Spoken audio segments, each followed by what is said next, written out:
अस्सलाम वालेकुम।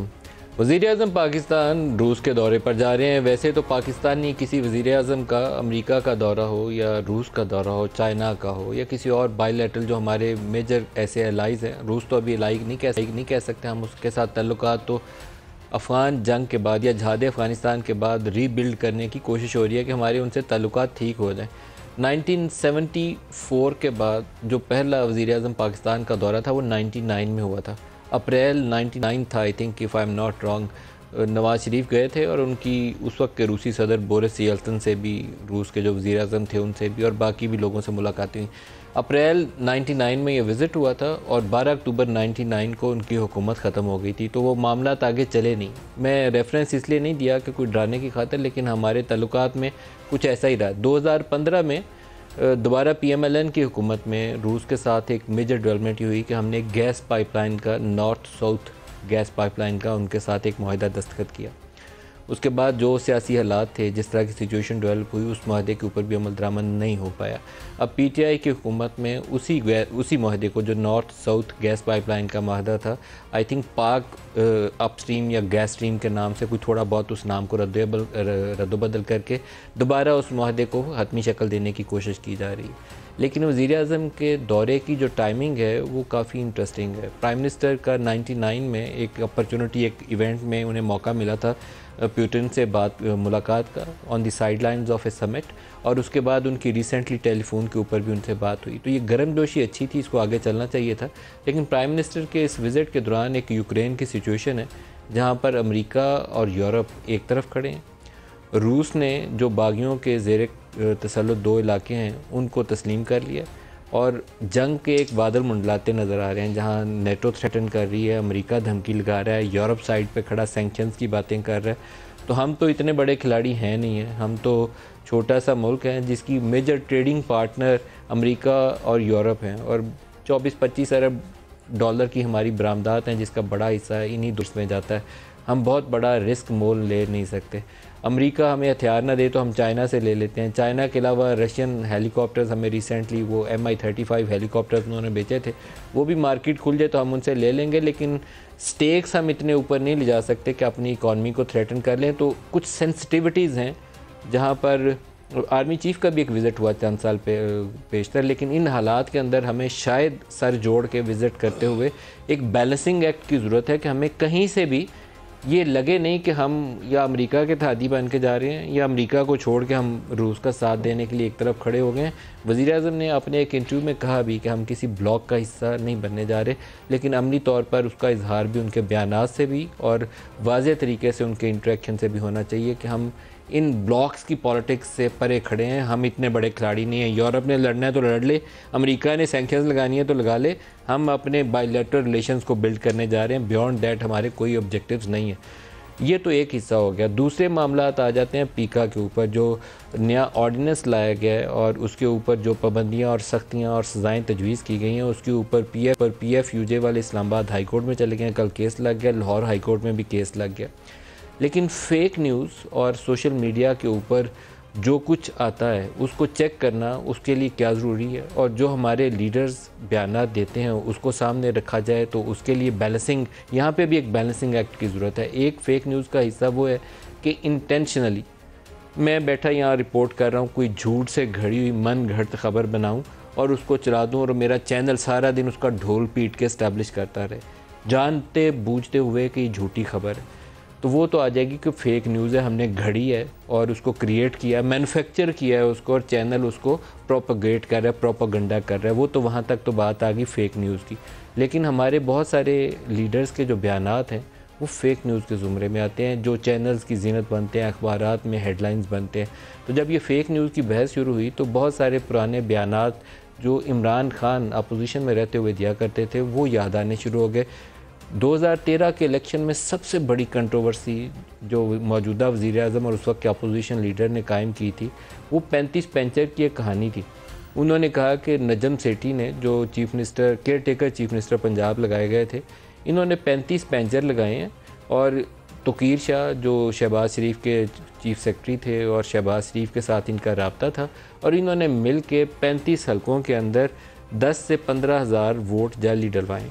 और इसकी बुनियाद बनी इजाज़ हुसैन, एक डॉक्टर इजाज़ हुसैन एक साहब हैं यूरोप के अंदर, बरतानिया के अंदर। उनसे हमने इंटरव्यू भी किया इसी प्रोग्राम में, और उन्होंने दावा किया कि उनके पास कुछ ऐसे इंटरसेप्ट्स हैं जो किसी इंटेलिजेंस एजेंसी ने, दावा बड़ा अजीबोगरीब था, बड़ा मुश्किल सा था। उन्होंने कहा नेशनल सिक्योरिटी एजेंसी जो अमेरिका की है, उन्होंने इंटरसेप्ट वो हासिल की जिसमें 35 पेंचर का जिक्र था। 35 पेंचर उन्हें समझ नहीं आया पंजाबी के अंदर कि 35 पेंचर ला जाएगा। ये उन्होंने जुमला मंसूब किया नजम सेठी से कि नजम सेठी ने ये बात कही तोकीर शाह को और शहबाज शरीफ को, और जुमला हुआ कि मियाँ साहब मैं 35 पेंचर ला जाऊँगा, 10 तो 15,000 वोट पर आ जाएगा। ये जुमला उन्होंने, हमारे पास उनकी ईमेल्स थी, फिर हमने प्रोग्राम में लिया, उनको चलाया भी। तो NSA की समझ में नहीं आया कि 35 पेंचर क्या हैं, तो उन्होंने बरतानवी जो सिक्योरिटी एजेंसी है उनकी खिदमत हासिल की कि आप तो साउथ एशिया में, इंडिया पाकिस्तान में ज़्यादा काम करते हैं, तो ये 35 पेंचर को इसके हिडन मीनिंग क्या है। तो इंटरप्रटेशन डॉक्टर इजाज़ हुसैन की ये थी कि हिडन मीनिंग उसकी 35 हल्कों के अंदर रिगिंग थी। इमरान खान ने पब्लिकली इस 35 पेंचर के इल्ज़ाम को आयद किया और उसके ऊपर बाकायदा कैंपेन शुरू हुई। एक उनका इंटरव्यू था, मैं पहले वो आपका हिस्सा सुनाता हूँ, जिसमें वो 35 पेंचर के ऊपर उन्होंने इल्ज़ाम आयद किया कि अमरीकी जो सफ़ीर हैं उनकी वसातत से ये कहानी कैसे शुरू हुई। अब ये 35 पेंचर का इन्होंने ये जो बात कही, तो हम उस खबर के पीछे लगे। पहले तो दुनिया के किसी कोने गोशे से मुझे वो टेप मिली नहीं कि जिससे ये साबित हो जाए कि 35 पेंचर लगाने की कहानी किसी ने किसी को बयान की है। कहीं से डायरेक्टली इनडायरेक्टली कोई एंट्री मिल जाए, कहीं तो मैं बताऊँ कि हो जाए, बड़ा ढूंढा नहीं मिली। 3-4 करैक्टर्स का नाम सामने आया इन्हीं इंटरेक्शंस के नतीजे में। एक थे ब्रिगेडियर सैमसन, दूसरे थे आगा मुर्तज़ा पोया, तीसरे थे डॉक्टर इजाज़ हुसैन। इन तीनों का जिक्र हुआ कि इनकी वजह से ये इन्फॉर्मेशन सामने आई और एक इंटेलिजेंस ज़राए से ये घूमती घामती इतला इन तक पहुंची। फिर अमरीकी सफ़ीर का जिक्र आया, तो अमरीकी सफ़ीर को तो मैं नहीं पकड़ सकता था, लेकिन बाकी तीनों से ऑन कैमरा रिकॉर्डेड इंटरव्यू इसी प्रोग्राम में हमने जो किए वो आपको दिखाते। अब ये इतनी बड़ी कंट्रोवर्सी कि पूरा मुल्क सड़कों पे निकाल के, हुकूमत को हिला के बाद में कहा कि ये सियासी बयान था। तो फेक न्यूज़ लॉ का यहाँ इतलाक़ होता है। वज़ीर आज़म साहब अपने वज़ीर कानून से ख़ुद ही मशवरा कर सकते हैं। एक और कंट्रोवर्सी थी, MI के ब्रिगेडियर रांझा का नाम लेकर उन्होंने कहा कि उन्होंने इलेक्शन रिग करवाया लाहौर में बैठकर, उसके बाद उनको नवाजा गया। इंटरेस्टिंगली मेरे बहुत से लोगों से इंटरेक्शन हुआ, तो मैं बराह रास्त वो ब्रिगेडियर रांझा को तो यहाँ कोर्ट नहीं कर सकता, लेकिन उनके दाएं बाएं के लोगों ने कहा कि वो तो यहाँ तक तैयार है कि इंडिपेंडेंटली सुप्रीम कोर्ट इन्वेस्टिगेशंस कर ले। अगर ब्रिगेडियर रांझा का रोल साबित हो जाए, मैं कोट एंड कोट कह रहा हूँ, तो उनको पब्लिकली हैंग कर दें। और अगर इमरान खान का बयान झूठा साबित हो जाए तो उनको हैंग ना करें, सिर्फ अपनी वज़ारत उज़्मा छोड़ के चले जाएँ। यहाँ तक उन्होंने जुमला कोट किया, मुझे कोट एंड कोट कह रहा हूँ। ब्रिगेडियर रांझा का इल्ज़ाम हमारे इंटरव्यू दिखाएगा जी, समा के इंटरव्यूज़। लाहौर के अंदर एक MI के अंदर थे ब्रिगेडियर, उन्होंने मदद की है इस रिगिंग में भी। MI ने लाहौर में इलेक्शन, अब ये नहीं मैं कह सकता कि ये फौज का प्लान था या नहीं था। वो ब्रिगेडियर रांझा ने जो इलेक्शन रिग करवाया, इनके सारों ने मिलके, जो पोलिंग एजेंट्स, जो रिटर्निंग ऑफिसर के पास कैंडिडेट्स को नहीं जाने दिया, सारे पंजाब में हुआ है, जो रिटर्निंग ऑफिसर इलेक्शन कहते हैं, उनको प्रोटेक्ट किसने किया था? ब्रिगेडियर रांझा ने किया था। जिस तरह नजम सेठी को तोहफा दिया PCB का चेयरमैन, उसको इन्होंने एंटी करप्शन का हेड बना दिया। तो ये भी फेक न्यूज़ आर्मी के मिलाइन करना है या नहीं है, मैं इस पर भी कुछ नहीं कहता, छोड़ता हूँ इस बात को प्राइम मिनिस्टर के ऊपर, क्योंकि ऑर्डिनेंस उन्होंने ही सदर आरिफ अलवी से कह के जारी करवाया, और सदर आरिफ अलवी को भी कुछ गौर करना चाहिए था। सदर आरिफ अलवी पीका को क्राइम कह चुके हैं माजी में, साइबर क्राइम का ऑर्डर जब नून लीग ने इसको जारी किया था, और 35 पेंचर की कहानी के ऊपर माफ़ी मांग चुके हैं। तो मैं अब इन दोनों साहब को, एक सदर पाकिस्तान है, एक वज़ीर आज़म पाकिस्तान है, इनको यही इस्तदा करूँगा कि कुछ ऐसा करके जाएँ कि कल को आने वाला स्याह कानून को मज़ीद स्याह ना करे, इस कौम को आगे चलने दे। फेक न्यूज़ नहीं आनी चाहिए, उसके लिए आप इंगेज करें लोगों से, लेकिन किसी का गला मत घूंटें। कोई ऐसा करने की, ऐसे हरबे इंट्रोड्यूस करवाने की कोशिश मत करें कि कल आपके ऊपर बहुत ज़्यादा ये भारी पड़ जाएं। आज जो प्रोग्राम में हमारे साथ शुरका हैं, उनसे आपका तारुफ करवाता हूँ। उस्मान डार साहब हैं पाकिस्तान तहरीक इंसाफ से हमारे साथ, very warm welcome. Ataullah Tarar साहब लाहौर से हमारे साथ हैं। अता साहब आपको भी खुश आमदीद कहता हूँ। एक बड़ी डेवलपमेंट इस वक्त और ये होने जा रही है कि इस वक्त जब ये हम प्रोग्राम कर रहे हैं तो शहबाज शरीफ और आसिफ अली जरदारी वो आपस में इंटरेक्शन कर रहे हैं नो कॉन्फिडेंस मोशन के हवाले से, और मेरे ख्याल में 3-4 दिन से ज़्यादा इनके पास टाइम नहीं है। आर या पार इनका अभी इन 3-4 दिनों में होना है। लेकिन पहले पीका से शुरू करते हैं, फिर आगे आते हैं। डर साहब, ये ऑर्डिनेंस जिस शक्ल में आपने इसको मज़ीद सख्त किया है, 5 साल की सज़ा दे दो, नॉन बेलेबल बना दो, FIA बंदा पकड़ के ले जाए, कोई भी जाके शिकायत लगा दे, इन पर्सन भी नहीं रह गया, ऑर्गेनाइजेशंस भी अंदर आपने शामिल कर दिया। आप चाहते क्या करना है? देखिए, पहले तो मेरा ख्याल है मलिक साहब, कौम को बताने की ज़रूरत है कि ये लॉ तो पहले से एग्जिस्ट कर रहा था, हमने कोई नया कानून नहीं बनाया। ये 2016 आपने बाजू सिर्फ मजीद मरोड़ा है। नहीं, मरोड़ा नहीं, उसको हमने कोशिश किया है कि अगर कानून बना था तो इम्प्लीमेंटेशन उसकी हो जाए, या उसकी जो भी एग्जीक्यूशन में इश्यूज थे लाइक आप उस कानून को आप साइबर क्राइम कहते थे कि साइबर क्राइम के लिए बनाया गया, गला घोंटने के लिए PTI का बनाया गया। इमरान खान के इसके ऊपर बयानात हैं, सदर आरिफ अलवी के, शीरी मुजारी के, असद उमर, वो तो सारे ही उसको एज ए साइबर क्राइम ही ले रहे थे। लेकिन देखें, वो साइबर क्राइम ही था ना, तो अब आपने जो किया वो क्राइम नहीं रह गया। तो उसके फैसले नहीं किए जा रहे थे, मजिस्ट्रेट से इजाजत ले रही, हमने तो उसमें से थोड़ी तब्दीलियां की हैं। आपने ये किया कि 3 साल की बजाय 5 साल कर दो, बेलेबल को नॉन बेलेबल कर दो, FIA को रेड करके पकड़ के ले जाए। आपसे ही आसान अल्फाज में पूछता हूँ, बल्कि मासूमाना सवाल करता हूँ, क्या आप नहीं समझते कि आज हमारे सोशल मीडिया पे, कल को ये आपकी फैमिली पे भी हो सकता है, मेरी फैमिली पे भी हो सकता है, जो सुन रहे हैं उनकी फैमिलीज के साथ भी हो सकता है, क्या नहीं हो रहा? सब मादर पिता आज़ाद हैं, सब देख लें, कोई जो चाहता है लिख देता है, बोल देता है, कह देंगे मलिक साहब का अफेयर है फलाने के साथ, मलिक साहब क्लैरिटी देते रह जाएंगे कि मेरा किसी के साथ कोई अफेयर नहीं है, या मेरा किसी के साथ कह देंगे कि फलां के साथ इसका अफेयर चल रहा है, और बहुत सारी चीज़ें हैं। अच्छा, मैं पहले ये 35 पेंचर पे बात करना चाह रहा हूं। नहीं, आप 35 पेंचर पे बात पे आते हैं। ये जो आपने इशू रेज किया, इसके अंदर ऑर्गेनाइज जो मीडिया सेल्स हैं ना, पॉलिटिकल पार्टीज के, PTI का भी और नून लीग का भी, वो इसके अंदर मुलव्वस हैं। देखिए पहले आपने अभी ये जो अफेयर्स की कहानी की, मिलाइन फैमिली को करने की बात की, इसमें PTI, नून लीग या बाकी जो भी जिसका ऑर्गेनाइज मीडिया सेल है, उसको तो आप चेक करें, उसके ऊपर पाबंदी आयद करें। वो आप साइबर टेररिज्म कर रहे हैं, जो आप कर रहे हैं ना, आपकी जमात करती है, आप वो साइबर टेररिज्म है, नून लीग भी करती है और आप भी करते हैं। मैं समझता हूं कि वो साइबर टेररिज्म, लेकिन आप इंडिविजुअल जो लिबर्टी है, शख्स की आजादी है, आपके चैनल पे उसके ऊपर अटैक करते हैं, मैं मीडिया की आजादी को रोकते हैं, वो जुल्म करते हैं। मैं आपके चैनल पे बैठ के कह रहा हूं, अगर हमारी सफों में से पाकिस्तान तरीके, आपकी सफों के अंदर काली भेड़े हैं, कोई भी आपके ऊपर अटैक कर रहा है, आपकी फैमिली पे कर रहा है, आपको पता है मैं किसका कह रहा हूं, मैं नाम नहीं किसी का लेना चाह रहा, you know it fully well. क्या अमल साहब, पहले तो हमें ये तस्लीम करना चाहिए कि इन तमाम मामलात की रोकथाम होनी चाहिए। चादर और चार दीवारी का जो तकद्दुस पमाल किया जा रहा है सोशल मीडिया के ऊपर, उसकी भी रोकथाम होनी चाहिए। अच्छा, 35 पेंचर आप बता दें। 35 पेंचर पे देखिए, आप कोई और कंटेंट सेलेक्ट करते ना तो शायद मैं एतराज नहीं करता।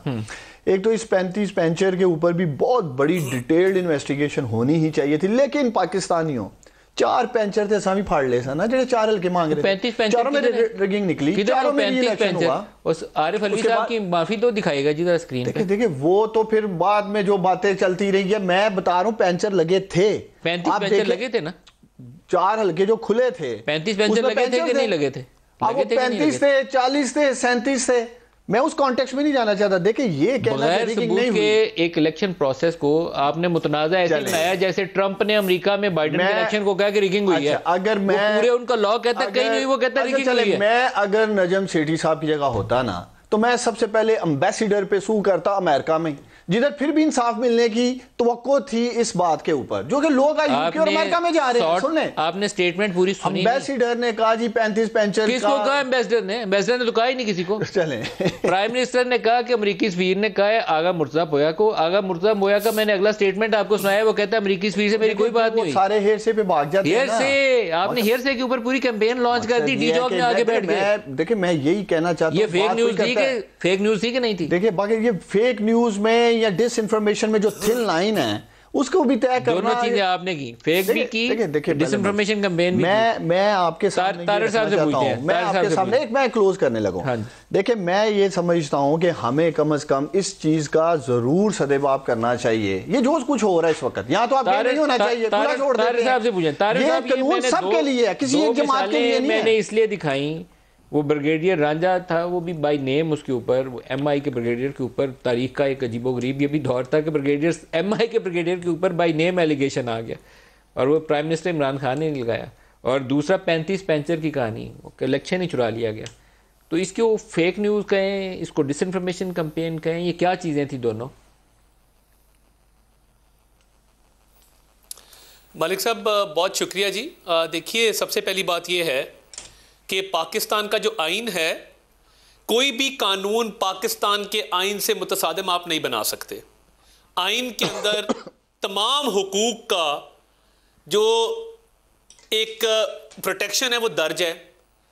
देखिए, कोई भी आपका हक ले लेना, आपकी खुदा ना खास्ता फ्रीडम ऑफ मूवमेंट को ले ले, आपको बंद कर दे, जब तक आज़ादी इजहार राय नहीं होगी आप आवाज़ नहीं उठा सकेंगे। खुदा ना खास्ता किसी का राइट टू लाइफ चला जाता है, कोई ज़िंदगी से चला जाता है, उसके वर्सा जब तक उस पर आवाज़ नहीं उठाएंगे इंसाफ नहीं मिलेगा। आज़ादी इजहार राय आईने पाकिस्तान में सबसे बड़ा हक है, पहले तो इस बात को तस्लीम किया जाए। दूसरी बात यह है कि जब कोई कानून बनाया जाता है तो तमाम स्टेक होल्डर्स को ऑन बोर्ड लिया जाता है, वो सिविल सोसाइटी हो, वो इंटेलिजेंसिया हो, वो आपके रिपोर्टर्स हों, वो जर्नलिस्ट हों, वो एंकर्स हों, वो मीडिया हाउसेस हों। तो ये ऑर्डिनेंस जो उजलत में किया गया है, क्या पाकिस्तान में हित के इज्जत का कानून मौजूद नहीं है? अगर किसी को कोई प्रॉब्लम है किसी से तो वो डेफेमेशन लॉ के अंदर जाए। साइबर क्राइम के तहत इतना बड़ा जुल्म करना कि कॉग्निजेबल बना देना नॉन कॉग्निजेबल को और नॉन बेलेबल बना देना बेलेबल को। और देखिए, इनका एक माइंडसेट है। मलिक साहब, आप मुझे बताएं, आप पे नहीं इल्जाम लगा कि आपने एक लीगी एमपी है, आपकी बीवी है? मुझे ये बताएं, ये खबर किसने फैलाई थी? माफी मांगते हैं इस पे? इनके वजीर हैं, 2 वजीर हैं, इनको पता है। कहने को तैयार है कि उन्होंने आपके लिए जो अल्फाज इस्तेमाल किए, नाम ना लें किसी का भी, मैं वो टीवी पे दोहरा नहीं सकता। और एक एमपी हमारी बेचारी, वो मतलब उस पे बिला वजह इल्जाम लगा दिया कि उसने आपसे शादी कर ली। यानी आपका क्या कसूर था? या वो अभी भी हमारी एमपी है, उनका क्या कसूर है? कंटेनर के ऊपर चढ़ के लोगों की पगड़ियां उछालना, सर पे स्कार्फ पहन के लोगों की नकलें उतारना, हर किस मेरे अपने खानदान के 4 अफराद पे इल्जाम लगाया खान साहब ने, और वो बिल्कुल झूठा इल्जाम था। हर रोज कंटेनर पे नई कहानी चाहिए होती थी। जितनी फेक न्यूज कंटेनर पे 126 दिन चली है, मुल्क की तारीख में नहीं चली। ट्रायल होना चाहिए इसका। हद की इज्जत का कानून मौजूद है। मलिक साहब ये चाहते हैं कि जिस तरह मोहसिन बेग को बंद करके थप्पड़ मुक्के और ठुड्डे मरवाए हैं, ये अपने मुखालफीन को बंद करते जाएं, कोई जबान से कोई लफ्ज ना निकाले। मुझे बताएं कि ये कहां दुनिया में इस तरह का दस्तूर होता है कि आप बगैर किसी जाती पसंद नापसंद पे FIA को आप चढ़ा देते हैं, और मोहसिन बेग आपको नहीं पसंद, चले छोड़ दें। उसने किताब का हवाला दिया ना, आप किताब बंद करवाएं, आप सू करें रेहाम खान को और कहें कि आज के बाद ये किताब नहीं छपेगी, इस किताब का ये सफा नहीं पढ़ा जाएगा। मोहसिन बेग को आपने तशद्दुद करवाया जेल के अंदर साइबर क्राइम के तहत। 35 पेंचर सच्ची कहानी है, सिर्फ 35 पेंचर झूठ है? ब्रिगेडियर रांझा सच्ची कहानी है या ब्रिगेडियर रांझा की कहानी झूठ है? इसके ऊपर आप क्या कहते हैं? देखें मैं आपको बताऊं, 35 पेंचर का सुप्रीम कोर्ट फैसला कर चुका है। 35 पेंचर पे इन्होंने खुद का सियासी बयान है, कौम को गुमराह किया, कौम से माफी मांगनी चाहिए इनको। और MI के एक ऑफिसर ब्रिगेडियर रिटायर्ड रांझा, वो मतलब मुझे ये समझ नहीं आती कि वो उनका क्या ताल्लुक किसी इलेक्शन से। और ब्रिगेडियर रांझा ने पंजाब में बिल्कुल सर्व किया, वो DG एंटी करप्शन थे।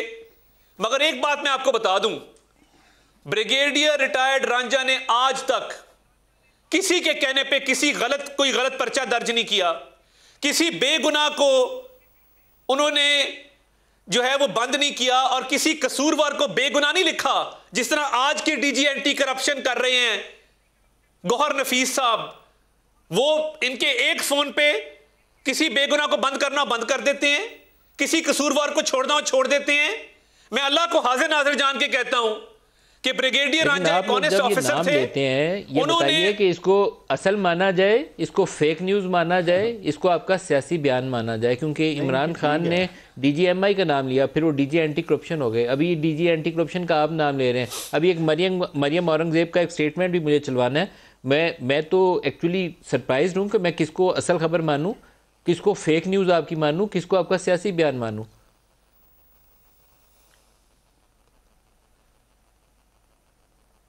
देखिए मलिक साहब, ये बात जी मैं आपको बताऊं, ये इन्होंने क्यों किया है?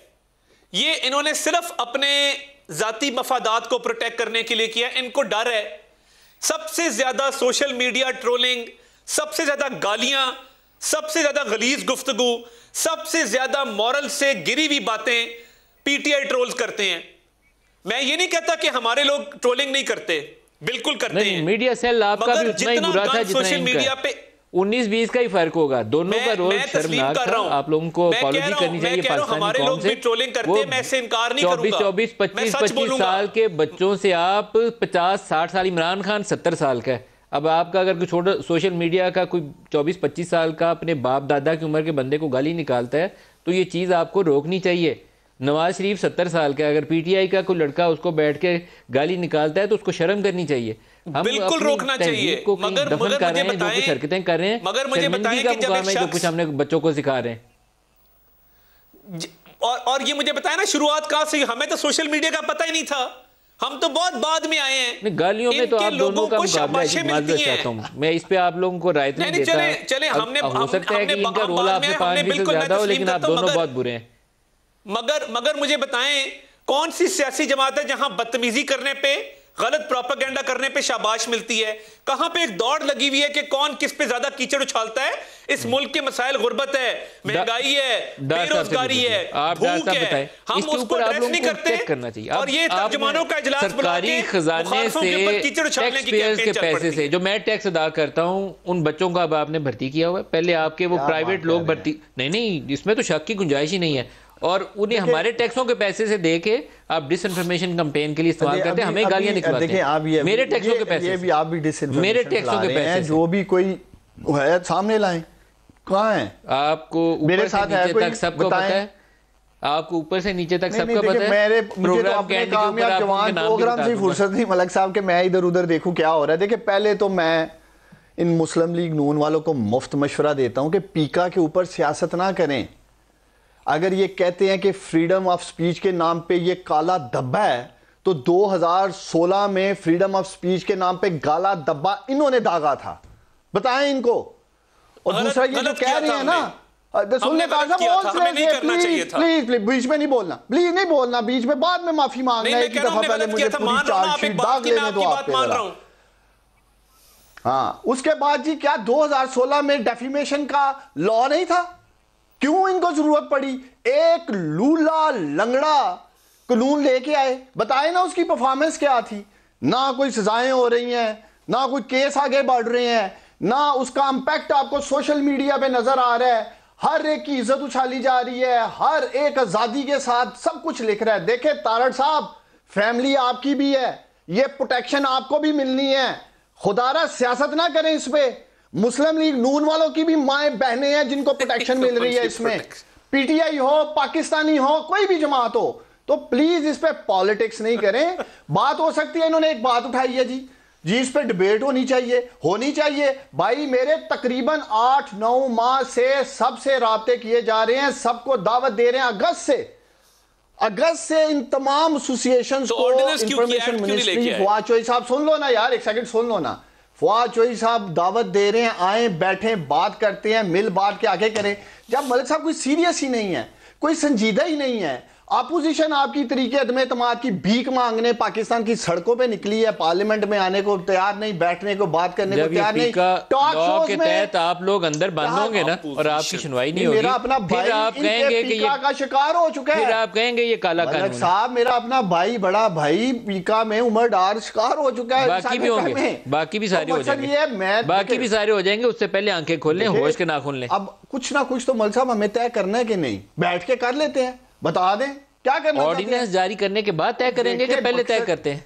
आगे भी तो करनी है ना कानून साजी, तो कानून साजी करने तरीके से करें, पार्लियामेंट में लाएं, बहस करें। पार्लियामेंट में आप तो रात को भेजते हैं, सदर आरिफ अलवी साहब इस पे मोर मार के भेजे, वो मोर मार देते हैं। आपको कह रहा हूं कि अगस्त से पिछले साल से तमाम फेडरेशन एसोसिएशन जो इसमें इन्वॉल्व है उनको कह रहे हैं बैठे। कोई दुनिया की फेडरेशन ऐसी है जो इस वक्त आपकी इस बात को शाबाशी दे रही है? वो कोर्ट में गए हुए हैं, PFUJ वाले। कोर्ट फैसला कर लेगी, लेकिन कोर्ट फैसला कर ले, आप कानून साजी तरीके से ना करें। देखिए हम क्या इंतजार ही फिर करते रहे, पहले कहते हैं कानून साजी हो नहीं रही है, कहीं इंगेज कर लेते हैं तरीके से किसी को। डर साहब अगर नीयत साफ हो, नीयत साफ ना हो तो फिर कोई हल नहीं निकलता। हमारी नीयत साफ है। और दूसरा मैं आपको यकीन दिलाता हूँ, हमने कोई लोग हमने भर्ती नहीं किए हुए कि आए और लोगों किए हुए हैं, नहीं ये तो झूठ है। और दूसरा मैं इस बात की मीडिया तस्दीक करता हूं, मेरे मिनिस्टर अमाद अजहर का यहाँ नाम लिया गया है, उसको क्या पड़ी है मल साहब आपके साथ ये करने की? मैं नाम नहीं लेता किसी का, ये भी फेक न्यूज है। तारड़ साहब के ऊपर डेफिनेशन केस होना चाहिए, करें आप साबित करें ना कि अमाद अजहर ने ये सब कुछ किया। आप करवाएं केस के ऊपर, आप करवाएं केस, हियर से नहीं है। तो मुझे उम्मीद है अमाद अजहर को मैं जरूर अपडेट करूंगा कि ये आपके 2 वजीरों का रोल था उस कैंपेन के अंदर जो मेरे खिलाफ लॉन्च की गई। मुझे मैसेजेस भेजे गए फोन के ऊपर, मेरे पास वो मैसेजेस और उनके नंबर भी महफूज हैं। अगर आप कोई केस करने का शौक करेंगे तो आपके बहुत सारे लोग नंगे हो जाएंगे। बस माजरत के साथ मैं अमाद अजहर को चैलेंज हो गया, छोड़े उसका नाम ना, मैंने नहीं नाम लिया तो आप भी नाम ले, छोड़े, मैं नहीं नाम लेता। मैं पाकिस्तानी अवाम के सामने चैलेंज करूंगा केस आप इस पे। एक आपने चैलेंज किया था तारड़ अपना नाम बदल लेगा, वो भी हार गए थे, फिर मुझे आपको कहना पड़ा कि इतना प्यारा नाम है, इसमें अल्लाह का नाम आता है, तो चैलेंज बढ़ के नहीं लगाया करो। अच्छा आपको मैंने कितनी दफा मुझे दोनों मेहमान जरा थोड़ा सा मौका दें। हिना जिलानी साहब हमारे साथ शामिल है। हिना बीबी बहुत शुक्रिया, आप हमारे साथ शामिल हो रही हैं। ये जो पीका लॉ है ये होना चाहिए पाकिस्तान में इसी शक्ल में जिस तरीके से ऑर्डिनेंस आया कि नहीं होना चाहिए? मलिक साहब अस्सलाम वालेकुम। आप जितनी बहस इस वक्त कर रहे हैं और जो अपने जो आपके शामिल हैं इस प्रोग्राम में जिनसे आप सवालात कर रहे हैं, तो आपने इस बात का जवाब तो खुद ही दे दिया है कि इस किस्म के जो कवानीन होते हैं ये सिर्फ अमूमन नहीं, ये बनाए इसलिए जाते हैं क्योंकि नीयत खराब होती है, और ये कलरेबल लेजिस्लेशन इसको हम कहते हैं, और ये होना ही नहीं चाहिए था। ये तारड़ साहब की बहुत अच्छी मैं बात समझती हूँ, और इनको अल्लाह ने हिदायत दी है कि कम से कम इन्होंने एक डिसेंसी से माफी तो मांग ली इस कानून को बनाने की। उस वक्त भी इनको मना किया था, और खास तौर पे ये सेक्शन 20 जो था पीका का, इसको हमने बार बार कहा था कि आप क्रिमिनलाइज करते हैं डेफेमेशन को और फिर उसको ओवर लेजिस्लेट करते हैं। आपके पास ऑलरेडी एक कानून पाकिस्तान पीनल कोड में मौजूद है, और आपने इसको सेक्शन 20 को ला के ना सिर्फ ओवर लेजिस्लेट किया, याद रखिए कि ये सेक्शन 20 जो है ना, इस पर कोई एक्सेप्शन नहीं रखी। जो 499 PPC का उसमें 10 एक्सेप्शंस हैं कि what would not amount to defamation, so वो ऑलरेडी है। हम तो खैर उसके भी खिलाफ है, हम समझते हैं डीक्रिमिनलाइज होनी चाहिए डेफेमेशन। और ये जो PTI के जो साहब बैठे हैं ये बार बार ये कहते हैं कि इस चीज को तो एक्नॉलेज करें कि ऐसा नहीं होना चाहिए। भाई साहब, फेक न्यूज अगर है तो वो बुरी बात है, लेकिन उसका सबसे बेहतर तरीका है कि आप उसको काउंटर कर दें। मैडम एक चीज बताएं, पट्टियां नहीं बंधी हुई। हिना बीबी, जब फेक न्यूज किसी चीज को फेक न्यूज कहा जाए तो उस फेक न्यूज की कोई डेफिनेशन, कोई इंटरप्रिटेशन भी तो होनी चाहिए। मुझे पसंद ना आए तो मैं फेक न्यूज कह दूं, या उसका कोई क्राइटेरिया भी होगा इस लॉ में? है कि जनाब, क्राइटेरिया कहीं बन ही नहीं सकता, क्योंकि फेक न्यूज के कवर में बहुत सी चीजें जो हैं वो आ सकती हैं। यहाँ तक बहस हो चुकी है कि आप कोई बात करें तो वो ओपिनियन है या न्यूज है या इंफॉर्मेशन है। यहाँ पर तो पॉलिटिकल ओपिनियन अगर कोई किसी चीज पर दे देता है उस पर भी फेक न्यूज लगा दी जाती। So there is no antidote to that except for countering it. आपके मुंह पे कोई पट्टी नहीं बंधी हुई, आप काउंटर करते हैं, एक दफा नहीं 100 दफा काउंटर करें। और दुनिया में किसी ने कोई फॉर्मूला नहीं निकाला इससे लड़ने का और इससे जो इसमें सजाएं तजवीज हुई हैं कि 5 साल के लिए सजा दे दें, FIA उठा के ले जाए, हाई कोर्ट का जज सुपरवाइज करे, नॉन बेलेबल बना दें, वो तो फिर बंदा बचेगा ही कोई नहीं। ये एक ऐसी हुकूमत है जो न सिर्फ ड्रैकोनियन लॉज लाती है, बेशर्मी से उसको जस्टिफाई और डिफेंड करती है बैठ के। इट्स लाइक जैसे आप कहते हैं ना किसी के जख्मों पे नमक छिड़कना, ये अपने अवाम के जख्मों पर नमक छिड़क रहे हैं। लेकिन अगर इनका ये ख्याल है कि सिविल सोसाइटी बर्दाश्त करेगी इस किस्म की ड्रैकोनियनिज्म, नहीं करेगी। सेक्शन 20 भी चैलेंज हो चुका था इस ऑर्डिनेंस के आने से पहले, और ये ऑर्डिनेंस भी चैलेंज हो गया है। मुझे सिर्फ अफसोस ये है कि ऑर्डिनेंस जो चैलेंज किया वो भी सिविल सोसाइटी ने किया है, बार काउंसिल ने किया है, जर्नलिस्ट एसोसिएशंस ने किया है। रियासत जिसको हम कहते हैं, जिसका काम है गारंटी करना, कॉन्स्टिट्यूशन ने जो गारंटीज दी हैं वो रियासत के नाम पे दी हैं। तो ये तारड़ साहब, आपको खास तौर पे मैं ये कह रही हूँ कि रियासत में गवर्नमेंट नहीं है डिफाइंड, आर्टिकल 7 देख लें कॉन्स्टिट्यूशन का, पार्लियामेंट है, असेंबलीज हैं, लोकल गवर्नमेंट है।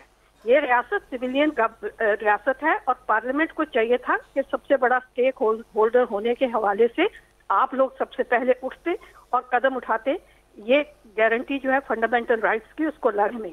ये भी याद रखें मलिक साहब, ये आपकी इंफॉर्मेशन के लिए मैं बता दूं कि आर्टिकल 19 जो ओरिजिनल आर्टिकल था उसके अंदर 1973 की कॉन्स्टिट्यूशन में डेफेमेशन था। 5वीं अमेंडमेंट के जरिए से डेफेमेशन को खत्म कर दिया था, उस आर्टिकल में से उसको निकाल दिया था, डिलीट कर दिया था।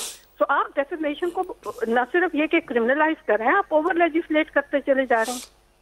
बहुत शुक्रिया आपका हिना जिलानी साहब। एक ब्रेक करीब आ गई है, ब्रेक के ऊपर ये बहुत ही एक फंडामेंटल इन्होंने पॉइंट रेज किया है कि फंडामेंटल राइट्स के ऊपर आप कदगन लगाने जा रहे हैं। तो मेरे ख्याल में जो इनका पॉइंट है कि पार्लियामेंट को सबसे पहले आवाज़ उठानी चाहिए थी, तो हमारे पार्लियामेंटेरियन एक पार्टी साथ बैठ के जस्टिफाई कर रही है, दूसरी सिर्फ इनको इल्ज़ाम दे रही है, हालांकि वो इसको पार्लियामेंट के अंदर भी रास्ता रोक सकती है। ब्रेक ले लें, ब्रेक से वापसी के ऊपर इसी नुक्ते से दोबारा आगाज़ करते हैं।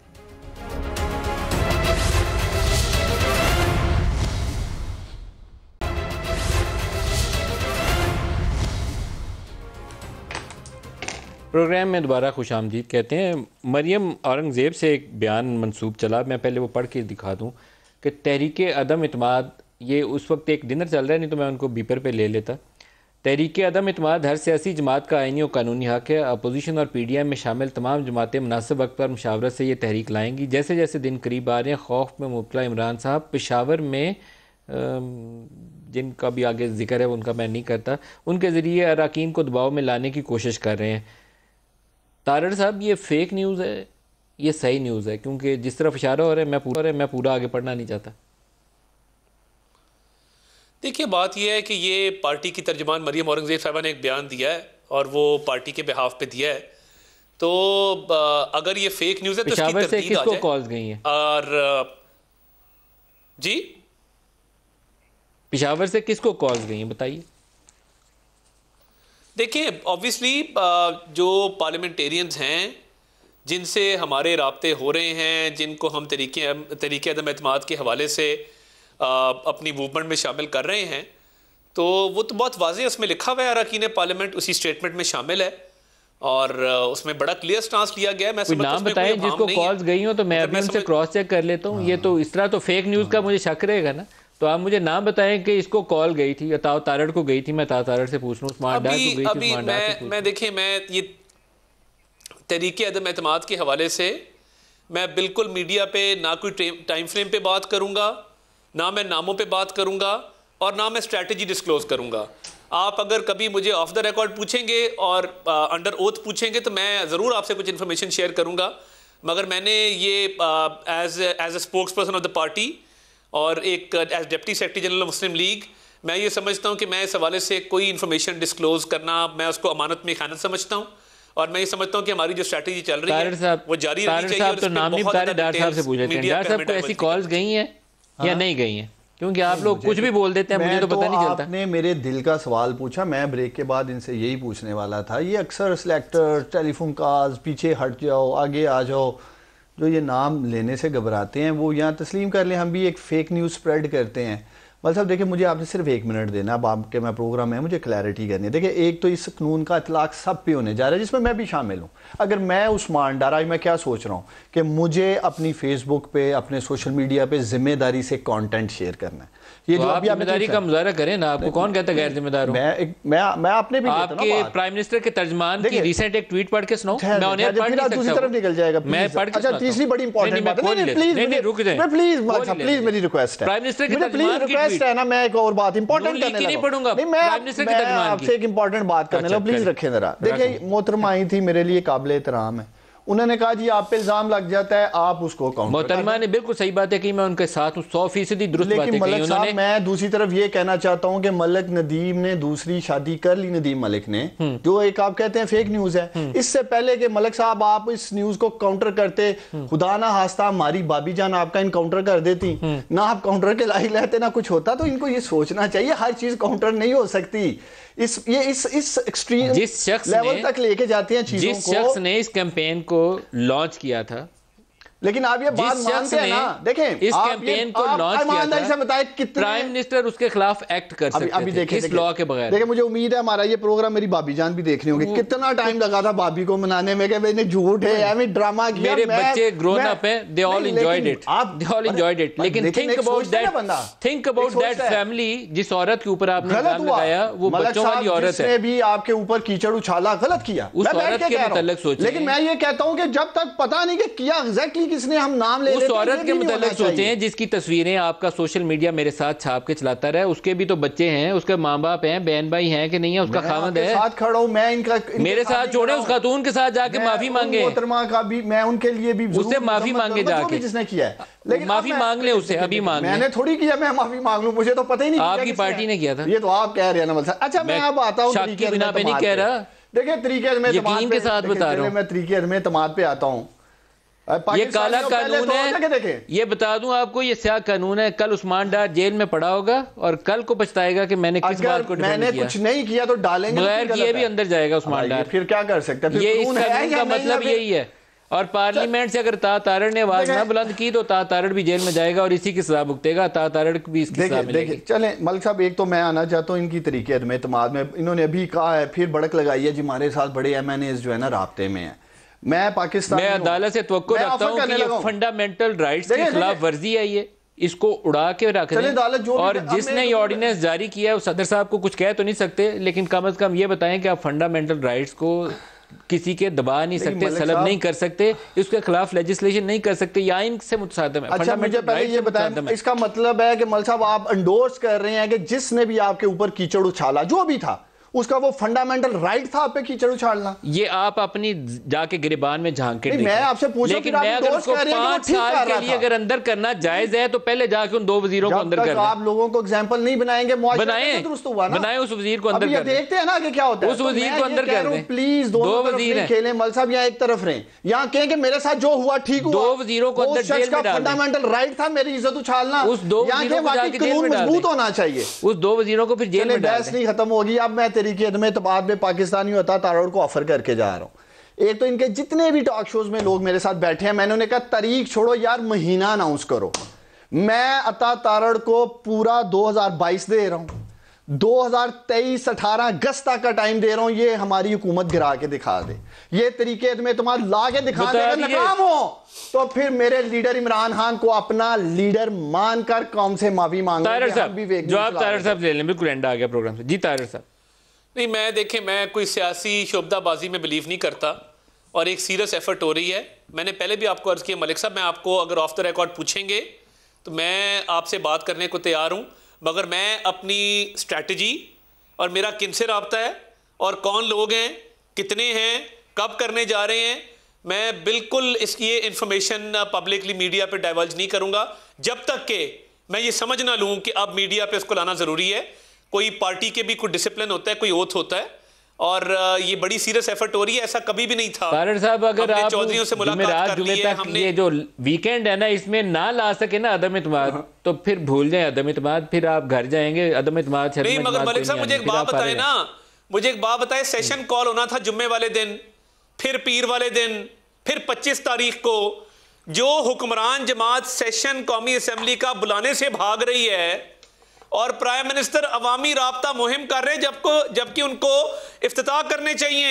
इस वक्त ये अपोजिशन में है कि ये अवामी राब्ता मुहिम कर रहे हैं। किस चीज की अवामी राब्ता मुहिम है? आपके प्रोग्राम में सेशन कॉल कर देंगे, बोलेंगे। मैं शहबाज शरीफ को नहीं छोड़ूंगा, बोले मैं नवाज शरीफ को नहीं छोड़ूंगा, सेशन कॉल करना जरूरी मैं उस तरीक को करवाता हूं। इन्हें बोले फलां तरीक को लेके आएंगे, मैं हम बिल्कुल बड़ी सीरियस लाना चाहते हो, बुलाते हैं अदम इत्मीनान सिर्फ इन्होंने फाइल करनी है। आप तरीक बोलो कब लाना चाहते हो, सेशन बुलाते हैं, तारीख अनाउंस करो। आज नहीं है तारड़ साहब, आप कल बुलाने मेरे तारीख अनाउंस करो। मैं क्या तारीख तो अनाउंस नहीं करते हो, खुद इखलाकी जरूरत का मुजाहरा नहीं करते हो, सियासी शोबदाबाजी आप करते हो। हमारे साथ MNAs हैं, हम ये कर देंगे भाई, कुछ नहीं होना, कुछ नहीं होना। ना टेलीफोन कॉल आनी है जिसके इंतजार में होकर कॉल आएगी, हमें कुछ नहीं आना, कोई नहीं होना, रिलैक्स कौमी असेंबली के इजलासों का एक कैलेंडर जारी होता है, उसके मुताबिक जुम्मे को सेशन कॉल किया जाना था। 3 दफा कौमी असेंबली का इजलास मुलतवी हो चुका है। के मुताबिक बोल दोगी 4 मार्च, 6 मार्च, 10 मार्च, कुछ तो बोलो भाई, कुछ तो बोलो यार। प्रोग्राम का टाइम यहाँ खत्म हो गया है। या मुझे खुदाफिज उस्मान डार साहब आपको भी और तारुल्लाह तारिक साहब आपको भी आज के लिए इतना ही इजाजत दीजिए। अल्लाह हाफिज।